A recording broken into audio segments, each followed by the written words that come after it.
Segunda Carta de Pedro, capítulo 1. Eu, Simão Pedro, sou servo e apóstolo de Jesus Cristo. Escrevo a vocês cuja experiência com Deus foi tão transformadora quanto a nossa, e tudo por causa do relacionamento e da intervenção direta do nosso Deus e Salvador Jesus Cristo.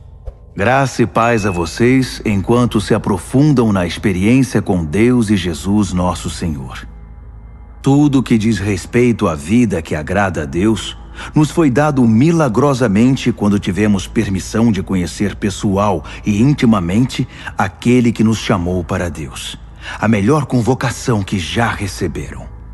Também recebemos promessas extraordinárias e transmitimos a vocês sua participação na vida de Deus depois de terem voltado as costas para o mundo corrompido pela cobiça.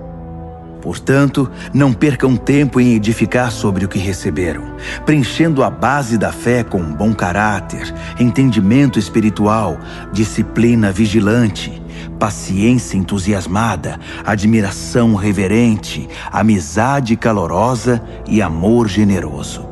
Cada dimensão interagindo com as demais. Com essas qualidades ativas e aperfeiçoadas em sua vida, a grama não vai crescer debaixo dos seus pés. Nenhum dia passará sem sua recompensa enquanto vocês amadurecem na experiência com o Senhor Jesus. Sem essas qualidades, vocês não poderão distinguir o que é certo e esquecerão que sua antiga vida pecaminosa foi totalmente cancelada. Então, amigos, confirmem o chamado de Deus a vocês, que foi escolha dele. Não abram mão disso. Façam isso agora e terão vida sobre um terreno firme, com ruas pavimentadas e o caminho aberto até o reino eterno do nosso Senhor e Salvador Jesus Cristo. Ainda que vocês conheçam toda a verdade e a pratiquem sempre, o prêmio é tão grande que não vou deixar nem por um minuto de chamar a atenção de vocês sobre o assunto. Esta é a tarefa de que fui incumbido, mantê-los acordados sempre. E é o que vou fazer enquanto viver. Sei que vou morrer em breve, o Senhor deixou isso muito claro para mim. Portanto, estou particularmente desejoso de que vocês tenham anotado tudo, para que depois que eu morrer, possam recorrer ao arquivo sempre que precisarem. Vocês sabem que não estávamos delirando quando apresentamos a vocês os fatos concernentes ao retorno do Senhor Jesus Cristo com poder. Afinal, nós comparecemos à pré-estreia. Vimos com os próprios olhos Jesus resplandecente com a luz de Deus, o Pai, enquanto a voz da glória majestosa disse: "Este é o meu Filho, marcado pelo meu amor e alegria da minha vida." Estávamos lá na montanha com ele e ouvimos a voz do céu.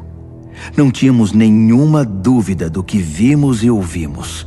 A glória de Deus, a voz de Deus. A palavra profética foi confirmada para nós. Vocês farão muito bem se não se esquecerem disso. É a única luz que vocês vão ter em tempos de escuridão, enquanto esperam o raiar do dia e o surgimento da estrela da manhã no coração. O ponto principal a ser lembrado é que nenhuma profecia das Escrituras é assunto de opinião particular. Por quê? Porque não é algo produzido no coração humano. A profecia resulta da ação do Espírito Santo, que impulsionou homens e mulheres a proclamar a palavra de Deus. Segunda de Pedro, capítulo 2. No entanto, havia também profetas mentirosos entre o povo, assim como há mestres mentirosos entre vocês. Eles provocam divisões destrutivas, jogando uns contra os outros, e como cachorros mordendo a mão de quem deu a eles a chance de ter sua vida de volta. Eles se lançaram numa ladeira, escorregando para a destruição, mas não sem antes recrutar uma multidão de seguidores iludidos que não conseguem distinguir a mão direita da esquerda. Eles dão má fama ao caminho da verdade. Só se preocupam consigo mesmos e jamais dirão nada, nada que traga algum benefício. Só querem explorar vocês. É lógico que não ficarão impunes. Eles caminham para o precipício, porque Deus nunca esteve do lado deles e não permitirá que essa situação continue indefinidamente. Deus não deixou escapar nenhum anjo rebelde, mas os enjaulou no inferno e ficarão ali até o dia do juízo. Ele também não deixou passar a maldade do mundo antigo. Providenciou o dilúvio para fazer a limpeza, resgatando apenas 8 pessoas. Noé, a única voz de justiça, era um deles. Deus decretou a destruição das cidades de Sodoma e Gomorra. Tudo o que restou delas foi um monte de cinzas. Uma advertência terrível para qualquer pessoa dominada pela maldade. Mas Ló, um homem bom, quase enlouquecido pela imundície e pela perversão sexual daquelas cidades, foi resgatado. Cercado de podridão moral dia após dia, aquele homem justo vivia em aflição constante. Pois Deus sabe como resgatar os justos dos ataques malignos e como manter os ímpios na mira até o dia do juízo.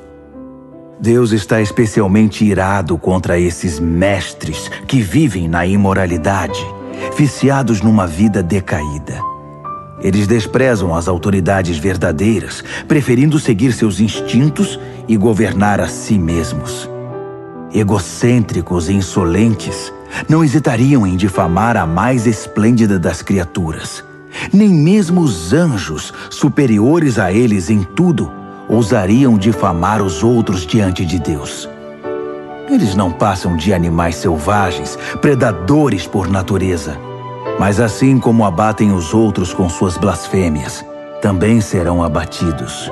No final serão derrotados. A maldade deles vai se voltar contra eles mesmos.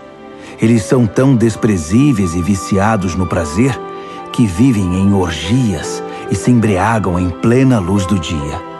São obcecados por adultério e são compulsivos em todo tipo de pecado. Não hesitam em seduzir quem se mostre vulnerável. A especialidade deles é a cobiça. São mestres nisso. Almas mortas. Eles saíram da estrada principal e agora andam sem rumo. Tomaram o caminho de Balaão, filho de Beor, o profeta aproveitador e especialista em maldade. Mas Balaão foi interrompido no meio desse caminho perverso. Um animal falou com voz humana e evitou a loucura do profeta. Esses mestres não têm nada a oferecer. São fontes secas, nuvens de tempestade espalhadas, guiadas por um buraco tenebroso do inferno. Seu ensino não passa de conversa fiada, mesmo assim são perigosos. Os que estão prestes a escapar dos caminhos errados são os mais suscetíveis ao seu apelo sedutor. Prometem liberdade aos novatos da comunidade, mas eles mesmos são escravos da corrupção. Pois se são viciados em corrupção, e são mesmo, são escravos dela. Se eles escaparam do cortiço do pecado depois de ter uma experiência com o Senhor e Salvador Jesus Cristo e escorregaram de volta para a velha vida, então a situação deles é pior que no começo. É melhor não conhecer o caminho de Deus que andar nele e depois retornar, repudiando a experiência e o mandamento santos. Eles comprovam o provérbio: o cachorro volta ao seu vômito. Ou o porco lavado procura a lama. 2 de Pedro, capítulo 3. Meus prezados, esta é a segunda carta que escrevo a vocês. E as duas cartas têm o propósito de manter sua mente em estado de atenção, para que não se esqueçam do que os profetas falaram, nem da ordem do nosso Mestre e Salvador transmitida pelos apóstolos. Para começar, vocês precisam saber que nos últimos dias, os zombadores viverão os seus anos de glória. Reduzindo tudo ao nível mais baixo, eles nos provocarão. Então, o que aconteceu com a promessa da vinda de Cristo? Nossos antepassados estão mortos e enterrados, e tudo está como sempre esteve desde o primeiro dia da criação. Nada mudou. Eles convenientemente terão se esquecido de que muito tempo atrás, todas as galáxias e o nosso planeta foram trazidos à existência do caos das águas pela palavra de Deus. E ela trouxe o caos de volta no dilúvio que destruiu o mundo. As atuais galáxias e o mundo são o combustível para o incêndio final. Deus está pronto para agir, para falar outra vez e para dar o sinal que desencadeará o juízo e a destruição dos céticos e profanos. Não se esqueçam do óbvio, amigos. Com Deus, um dia é como 1000 anos, e 1000 anos como um dia. Deus não está atrasado com sua promessa como alguns pensam. Ele está se contendo por causa de vocês, atrasando o fim, porque não quer que ninguém se perca. Ele está dando a cada um mais tempo para mudar. Mas quando o dia do juízo de Deus chegar, será sem anúncio, como um ladrão. O céu entrará em colapso com um estrondo ensurdecedor, e tudo desaparecerá num incêndio imenso. Neste dia, a terra e todas as suas obras serão expostas ao escrutínio do julgamento. Considerando que tudo que hoje está bem e amanhã poderá não estar mais, percebem como é importante viver uma vida santa? Esperem ansiosos pelo dia de Deus todos os dias. As galáxias vão queimar e os elementos vão derreter. Mas nós mal o perceberemos, porque estaremos de olho em outro caminho, na expectativa do prometido novo céu e da prometida nova terra, todos adornados pela retidão. Portanto, meus amigos, isso é o que vocês devem esperar, fazendo o possível para que sejam encontrados vivendo em pureza e paz. Interpretem a restrição paciente do nosso Senhor pelo que ela é: salvação. Nosso bom irmão Paulo, que é muito sábio nesses assuntos, refere-se a isso em suas cartas e escreveu a vocês essencialmente a mesma coisa. Algumas coisas que Paulo escreve são difíceis de entender. Pessoas irresponsáveis que não sabem o que dizem distorcem seus ensinos o tempo todo. Eles fazem o mesmo com o restante das Escrituras, mas o prejuízo será deles. Quanto a vocês, amigos, estão bem advertidos. Fiquem atentos para que não caiam ou vacilem por causa desses mestres pervertidos. Cresçam na graça e no entendimento do nosso Senhor e Salvador Jesus Cristo. Glória a Ele, agora e para sempre. Amém.